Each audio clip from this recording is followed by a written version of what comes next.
Alright guys, welcome to your 24th Ruby tutorial, and in addition to just using regular expressions in simple statements, you can also scan a string and actually extract whatever you pulled out and use it in some way.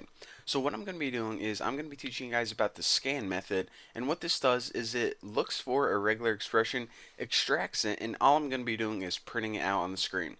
So say that I don't know, you wanted to, it's basically like looping through a string, and we wanted to print out 3 characters at a time. Well, let's go ahead and do this right now. The first thing we need is a string, and I'm just going to set mine equal to variable a equals, not equals minus, that would be messed up. Wow, Bucky is the greatest. Beautiful. Now that we have that variable a, we can go ahead and call the scan method on it. Now the scan method is a parameter. It takes a regular expression. So remember the first thing I said, that all regular expressions start and end with forward slashes. So let's get those out of the way right now. Now in my regular expression, the only thing, well, we know a couple symbols, but we know the period means any single character. So let's go ahead and write 3 periods, which means it's basically going to scan through the string, wow, Bucky is the greatest, and it's going to rip it apart 3 characters at a time. Now what we can do is we can actually store those pieces in a variable. This might look a little bit familiar to you. Store it in the variable b, and now that we have that, let's just go ahead and print or puts b on the screen.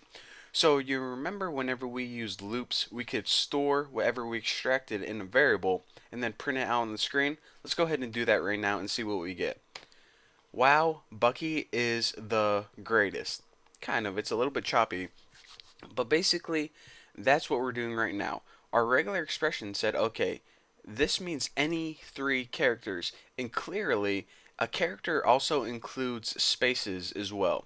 So even though you can't see it, even though it's not a number or a letter, a space in computer programming is actually a character.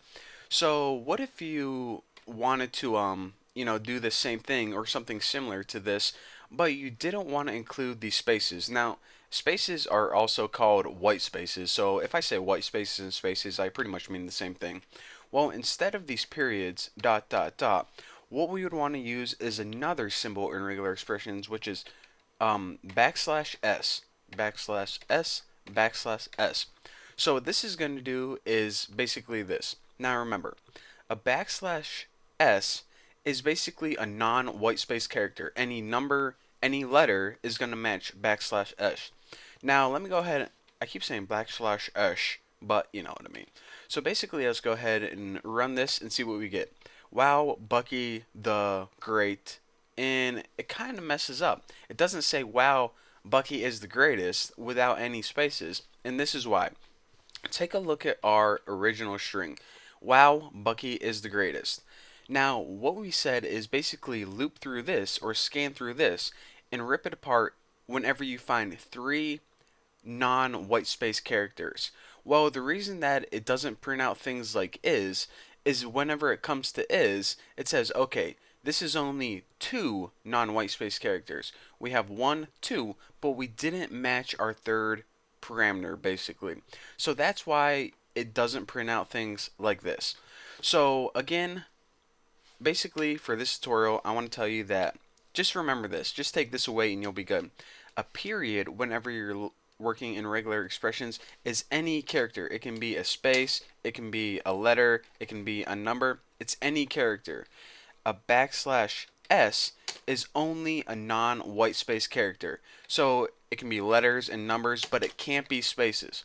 Now you can use these in combination between forward slashes to make patterns. Now in the upcoming tutorial, I'm going to be showing you guys different ways where you can use these patterns, and also in different things other than loops, like decision making and stuff like that. But for now, thank you guys for watching. Don't forget to subscribe, and I'll see you guys in the next video.